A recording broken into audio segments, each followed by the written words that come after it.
My name is Lauren Townley. I'm a section chief with the Division of Water at DEC, and I oversee our Tmdl and 9-element plan programs. I'm going to focus on Tmdls today, but I see there's a couple questions popping up about 9-element plans as well. So happy to take questions on that either now or people can email me after the fact as well. So when we talk about clean water plans in the context of DEC planning, we're really just talking about Tmdls and 9E plans. And I think Emily gave a really good overview of all the different types of watershed plans. But clean water plans are really focused on watershed-based approaches, and they tend to be really focused on one specific type of pollutant, whether it's nutrients, pathogens, or something related to that. They will document the level of that pollutant and the amount of pollutant that's coming into a water body, inventory all the sources of that pollutant, set an allowable pollutant level, which is usually based on meeting a water quality standard that is set by the state. And then it includes an implementation plan, which will set the actions of how we will improve that water quality and meet those standards. So again, I think Emily gave a really nice overview of why watershed plans are important. But I just wanted to reiterate that even with the types of clean water plans that are developed or supported by DEC, we still are looking to do these watershed-based approaches as a collaborative approach. So even though DEC is taking the lead on developing the plans, we appreciate any input from our local stakeholders so that we don't develop a plan that ultimately won't get used. We appreciate any input on what types of implementation actions can be taken and how those can be effective for either protection or restoration. And just want to give another plug that these types of plans are also used to prioritize both state and federal funding. So Tmdls are a specific type of clean water plan that are required by the Clean Water Act for states to complete for what we call impaired water bodies. So DEC is responsible for identifying impaired water bodies and developing a list. So you may have heard of the 303D list, and that is our list of impaired water bodies that require restoration. And we base the impairment off of a water body's best use. So water bodies are designated for a variety of different reasons, whether it's drinking water, recreation, supporting fishing, or shellfishing. There's different types of best uses. So if a water body is not meeting that best use, it will be listed as impaired on our 303D list. And a couple of different reasons why those water bodies might end up on the 303D list. The majority of them come from DEC's monitoring programs. So we have internal monitoring programs for both lakes and streams, and they will identify areas that have high nutrient levels, high levels of turbidity, toxic levels in the water or in the sediment. But we can also base our listings off of public health concerns, whether it's related to fish consumption advisories or bathing beach closures. So there's a couple of different options that we can use to list an impairment. So EPA does give us some flexibility where we can complete Tmdls for water bodies that are not necessarily impaired, and which that gets a little confusing as well. But sometimes water bodies are meeting their best uses, but we want to increase the level of protection for them. So there's some cases where we might end up doing a Tmdl specifically for a water body that is meeting its best use. And we primarily focus those on drinking water supplies right now. And Emily also mentioned in her introduction to watershed planning that DEC develops a prioritized list of our 303D water bodies. So there's a long list of water bodies that are impaired, and we don't have the ability to complete a Tmdl for all of them all at the same time. So we do have to prioritize which ones we want to focus on first. And we do that through what's called our vision process. And there's a link right here. We are about to undergo an update of our vision process sometime in 2022. And that's basically where we identify which water bodies we're going to complete in the next 10-year period. And we provide that list to EPA for accounting purposes. So right now we identify our list based on priority types of pollutants. So right now we're focused on nutrients and pathogens as the pollutants of concern that we're prioritizing. And we prioritize uses related to public health. So either drinking water or bathing beaches.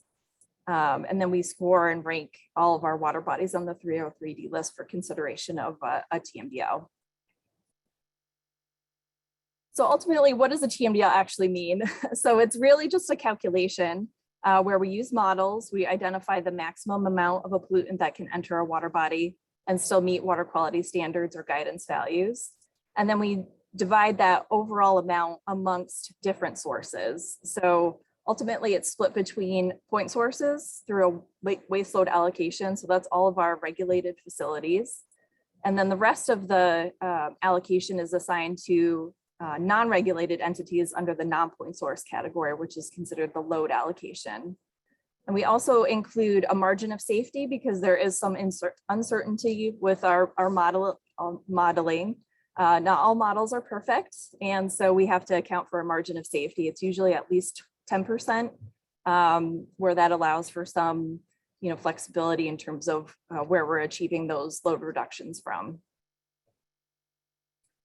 And so when we look at the information that's required to develop a TMDL, we're looking at especially land uses, water quality, ambient sampling data is important to have so we can kind of set our baseline of what's happening in the water body.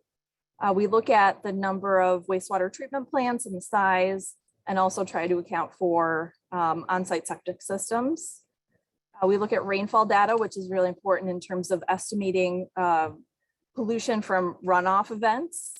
And we look at, again, topography and soils all interact with runoff and how that affects a water body.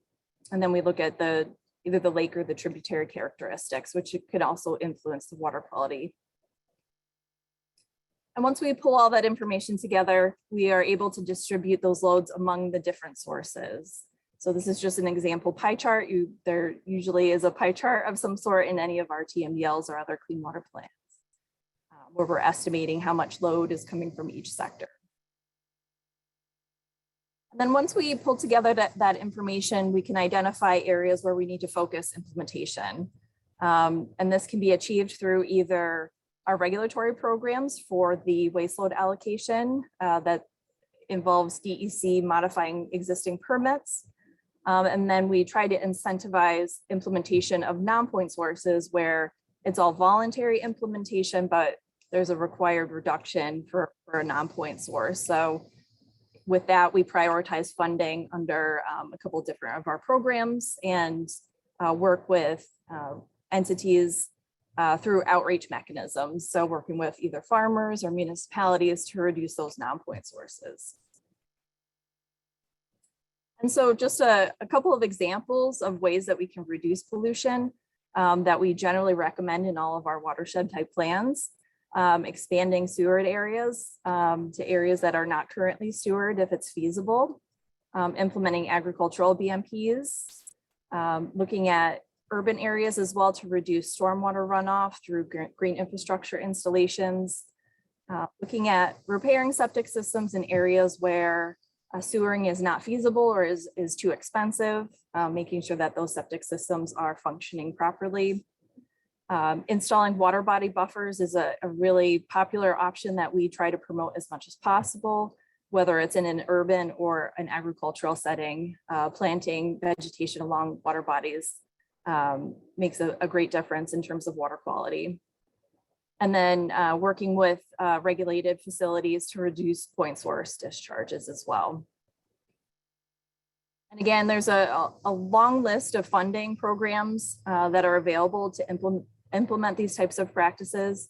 So rather than go through them all in detail, I'll just direct people to our website, and then I could also answer questions on any of those types of programs after the presentation. So I'm going to get into the two big TMDLs that we're working on right now. So one is for the Mohawk TMDL. It's going to be a phosphorus TMDL for the entire basin. It's a large area and the biggest tributary to the Hudson. So this is a large project for us. And the purpose of this Tmdl is to protect the three drinking water segments, which are at the mouth of the river before it enters into the Hudson. So you can see this little pink area is where those drinking water supplies are located. And in order to properly model this whole network of tributaries in the main stem of the Mohawk, we're utilizing two different water body simulation models at this point. So the first model that we're utilizing, we're actually working together with USGS to develop this model, and it's called HECRAS. It combines a look at the hydrology of the main stem of the Mohawk with the simulation of the phosphorus.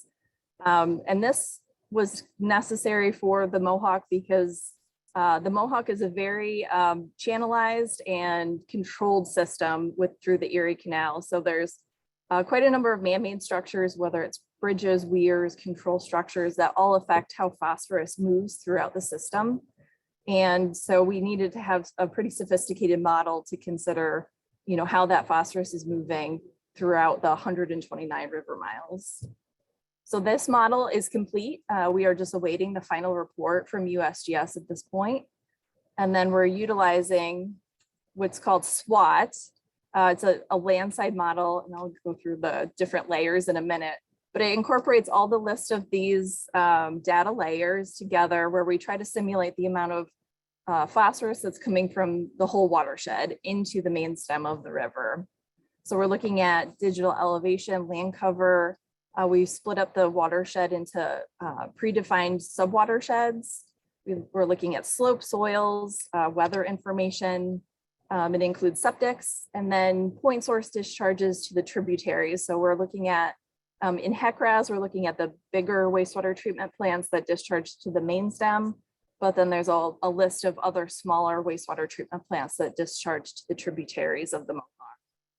And then we're also incorporating agricultural best management practices that have already been implemented. So we're trying to work with the county soil and water conservation districts and ag and markets to capture some of that baseline agricultural information. And right now we're still in the midst of modeling, but we hope to be completed with modeling by the end of this year. And we'll be starting to run what's called Bmp scenarios or reduction scenarios, where we look at how much we have to reduce from the various sources before we come up with a final recommendation. And then we have to develop the actual document, but that is in the process right now. So our goal is to have that draft circulated internally and with EPA for review in early 2022, and then would have a public comment period shortly after that. So I'm going to talk about the Wallkill River, transitioning into that. So another large Tmdl that we are just starting the process for. And this will be inclusive of the whole watershed up to Sturgeon Pool. And this was, added to our list recently on the 303D list. Some of these segments were added in 2018, which is our most recent list. And we expect Sturgeon Pool will be also listed as impaired on the next iteration of our list in 2020. There's been quite a number of sampling events that have happened over the last couple of years through our DEC's monitoring programs to support the development of this Tmdl. But we understand that phosphorus is a big issue, and it's coming from multiple types of sources within the watershed. So we suspect it's agricultural, urban runoff, as well as point sources. So at this point, this is just a screenshot of what the watershed looks like based on its land use. So there's a variety of different things happening, some highly urbanized areas, and then also some highly agricultural areas as well. So our implementation plan is probably going to run the gamut in terms of recommendations for implementation. So at this point, we're pulling together all of the data that we need. We have most of this already available to us. The next step that we will have to go through is reaching out to local partners to identify some of the practices that have already been implemented within the watershed, because we would like to incorporate that into the baseline of the model. So that would be happening early next year. And then we'll start the modeling process as well, similar to what we've been doing in the Mohawk. So we anticipate that modeling to start early next year, and then have a draft ready for review sometime in 2023. So I think that's a bit about it for me. I just want to highlight the link I have in my slide. I can also drop it in the chat as to our clean water plan page on DEC's website, where we give an overview of Tmdls, 9 element plans. We also have a comparison with DWSP2 plans for those who are curious about how they overlap. So there's a lot of information here. I'll also share some fact sheets that we have with Emily, so she could put that up on the Whova app. We have one available for both Tmdls and 9E plans. So I think that's it. Emily, I can take questions. Great, thank you so much, Lauren. We've got a couple questions that have come in.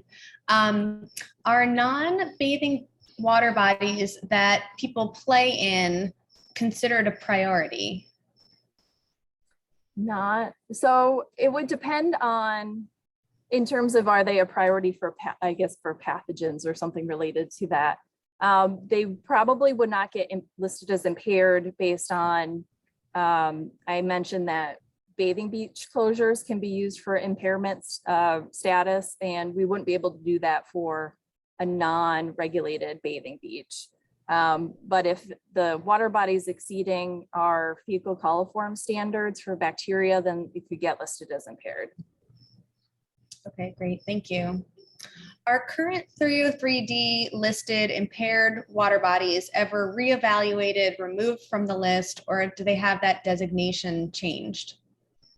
So they move, once a Tmdl is completed, they move on to another list, basically. So all water bodies are tracked by DEC or EPA in some fashion. So they will move to another list where it basically is reevaluated on a periodic basis for whether or not it meets those standards. So, you know, we assume that there'll be some amount of implementation happening, but we will check that water quality through our monitoring programs. And then if it seems like that implementation isn't happening or not working, it may get relisted. Okay, great, thank you. Can you speak to when a community might prefer a Tmdl versus a 9-element plan? They seem similar, are they not similar? They're very similar, and I think it can get confusing. So the big difference between a 9E plan and a 303 or a Tmdl that's required for the 303D list is that 9-element plans are not required, and they do not give DEC the regulatory authority to change speedies permits. So that's why we generally promote them for watersheds that are primarily non-point source driven. But when you look at the amount of data and the modeling that occurs for both a Tmdl and a 9E plan, it's virtually identical.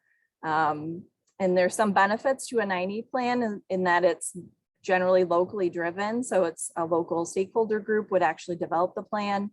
And there's public outreach that occurs throughout the development of that 9-element plan. So they're very similar, but there are some nuances there. Great, thank you. Once a water body is listed as impaired, who takes the next step?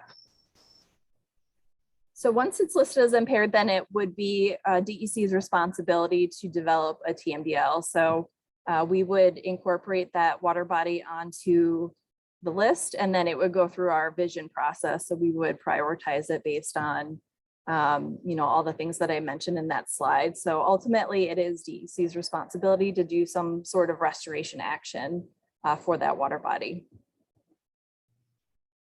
Great. Many open water locations are struggling with HABs, harmful algal blooms, whether for community aesthetics or for drinking water sources. How can or do Tmdl or 9-element plans help with HABs? And how do they interact with DWSP2 plans for source water projects that have harmful algal blooms? Yeah, that's a great question. So harmful algal blooms are not a pollutant that we can actually list an impairment for, but they are a symptom usually of a pollutant. And so in the case of Wallkill, we've had HABs throughout the system at this point, and we believe that that's a result of excessive phosphorus. So when we started looking at the phosphorus data that was supported there. So there is quite a bit of overlap between eutrophic areas and the incidence of HABs. There are a few that are outliers, I guess, in terms of that, where we're seeing HABs in really low nutrient lakes, but overall, the prevailing relationship is between nutrients and HABs. So by doing a TMDL for a nutrient, then those actions that we take to reduce that would hopefully reduce the prevalence of HABs as well. I'm sorry, I think I missed the second part of that question. If you could repeat it, related to DWSP2 plans. Yeah, how would TMDL or 9-element plans interact with DWSP2 plans if you have a source water body that also has harmful algal blooms? So, so for the DWSP2 plan, the way I considered it is more of an umbrella plan. It's going to identify all your different types of pollutants. So it won't just be focused on one specific pollutant. It would kind of inventory all of the different options. So, you know, if that's completed first, it kind of gives a good baseline in terms of what's happening with that water body. And then we can focus on one specific type of pollutant that's causing that impairment in that watershed, which probably is resulting in those HABs. How is the public notified when there is an impaired water body? Are there signs? How does that information get brought out? We don't post signs or anything related to impairments. The status is available on our website though, and I can pop the link in the chat to our 303D list. So that's where that information is available right now. Okay, great. And then the last question I see here is how are greenhouse gas emissions incorporated into 9-element plans? That's a good question. So right now, there's not really any specific guidance in 90 plans that requires accounting for greenhouse gas emissions in the modeling. Typically, that's really difficult to model through an airshed type model versus like a surface water watershed model. But I would suggest that, you know, any type of actions to reduce greenhouse gases would also have a positive impact. So that could be highlighted within the 9-element plan or any other type of watershed plan, because we assume that there will be some benefit. It's just difficult to quantify it with the types of models that we use for water quality planning purposes.